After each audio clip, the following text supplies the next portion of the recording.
wabarakatuh. Perkenalkan, nama saya Dinda Septia Miftah Faramisel. Saya dari Prodi Sarjana Kebidanan dan Pendidikan Profesi Bidan, Institut Kesehatan Mitra Bunda. Di sini saya akan menjelaskan tentang hubungan bidan dan ibu, serta keterampilan komunikasi efektif dalam pelayanan kebidanan.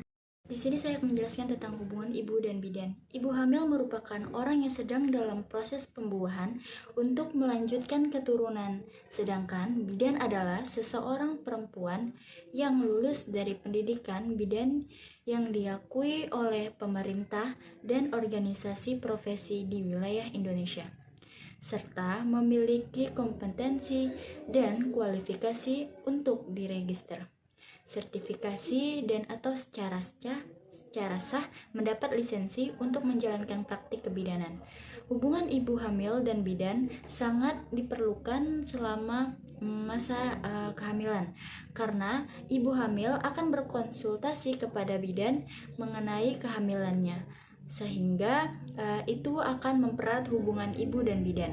Selanjutnya yaitu ada keterampilan komunikasi. Keterampilan komunikasi merupakan kemampuan seseorang untuk menyampaikan atau mengirim pesan yang jelas dan mudah dipahami oleh penerima pesan. Untuk itu, agar mudah melakukan komunikasi yang baik, maka seseorang harus memiliki ide dan penuh daya kreativitas yang tentunya dapat dikembangkan melalui berbagai latihan dengan berbagai macam cara. Misalnya yaitu salah satunya dengan berdiskusi.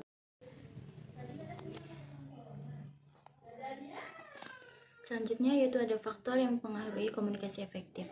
Menurut Scott M. Skoltip dan Allen dalam bukunya, faktor-faktor tersebut adalah yang pertama ada credibility. Credibility ini berkaitan dengan hubungan saling percaya antara komunikasi dan komunikan. Komunikator perlu memiliki kredibilitas di mata komunikan. Misalnya, dalam hal tingkat keahliannya dalam bidang yang bersangkutan dengan pesan atau informasi yang disampaikan. Nah, baru yang kedua ada konteks. Konteks ini berkaitan dengan situasi dan kondisi di mana komunikasi berlangsung. Dalam komunikasi berlangsung, konteks di sini terdiri dari aspek yang bersifat fisik. Nah, fisik ini ada iklim, cuaca, dan aspek psikologis, aspek sosial, dan aspek waktu. Agar komunikasi dapat berjalan dengan baik, komunikator harus memperhatikan situasi dan kondisi di mana komunikan berada. Yang ketiga ada konten. Konten ini berkaitan dengan isi pesan yang disampaikan komunikator kepada komunikan. Isi pesan atau informasi yang disesuaikan dengan kebutuhan komunikan. Misalnya, pesan atau informasi mengenai kesehatan, yaitu ada kesehatan janin, diberikan kepada ibu-ibu, bukan kepada anak remaja. Komunikasi yang efektif akan dapat dicapai jika konten yang disampaikan komunikator mengandung informasi atau pesan yang berarti atau penting untuk diketahui oleh komunikan. Yang keempat ada kejelasan atau clarity.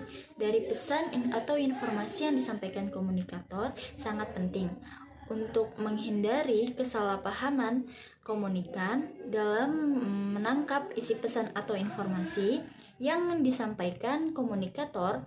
Kejelasan di sini mencakup kejelasan isi pesan, kejelasan tujuan yang akan dicapai, lalu ada kejelasan kata-kata atau verbal yang digunakan, dan kejelasan bahasa tubuh atau nonverbal yang digunakan. Yang kelima ada continuity and consistent. Continuity and consistent ini berkesinambungan dan berkesinambungan pesan atau informasi yang disampaikan diperlukan agar komunikasi berhasil dilakukan.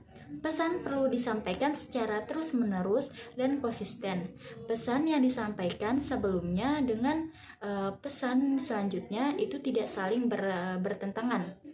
Contohnya, informasi mengenai program KB 2 anak saja cukup itu dari pemerintah perlu disiarkan terus-menerus melalui berbagai media agar pesan tersebut tertanam dan dapat mempengaruhi perilaku masyarakat.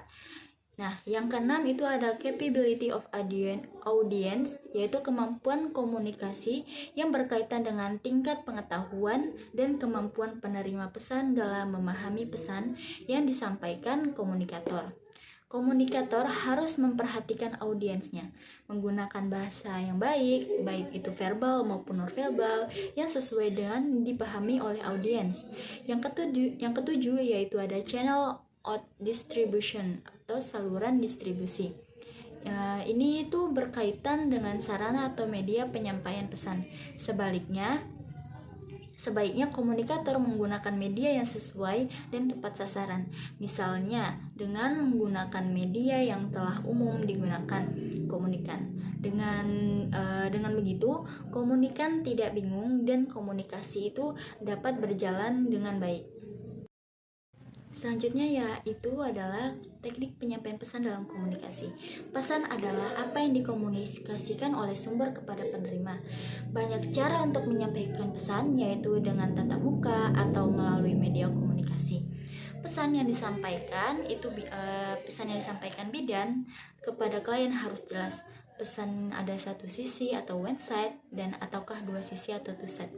Nah, pesan one side atau two side ini bisa digunakan dalam berkomunikasi antara bidan dan selanjutnya yaitu hambatan dalam komunikasi efektif.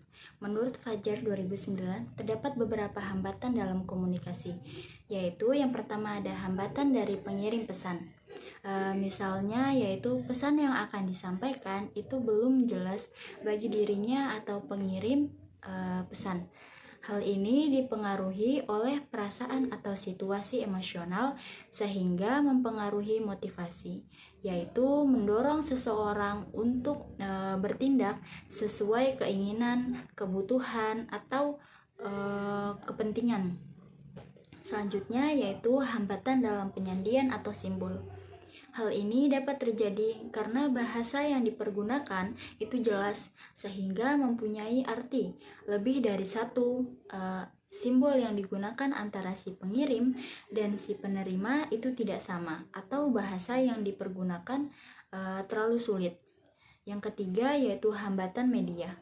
Hambatan media ini di sini adalah hambatan yang terjadi dalam penggunaan media. Yang keempat yaitu ada hambatan dalam bahasa sandi. Hambatan yang terjadi dalam menafsirkan sandi itu oleh si penerima. Yang kelima yaitu hambatan dari penerima pesan. Itu misalnya kurangnya perhatian pada saat menerima dan mendengarkan pesan, sikap, prasangka, tanggapan yang keliru dan tidak mencari informasi lebih lanjut. Nah, itu saja hasil presentasi dari materi saya tentang hubungan ibu dan bidan serta keterampilan komunikasi efektif dalam pelayanan kebidanan. Saya mohon maaf apabila masih banyak kurangnya. Semoga bermanfaat untuk kita semua. Wassalamualaikum warahmatullahi wabarakatuh. Dadah.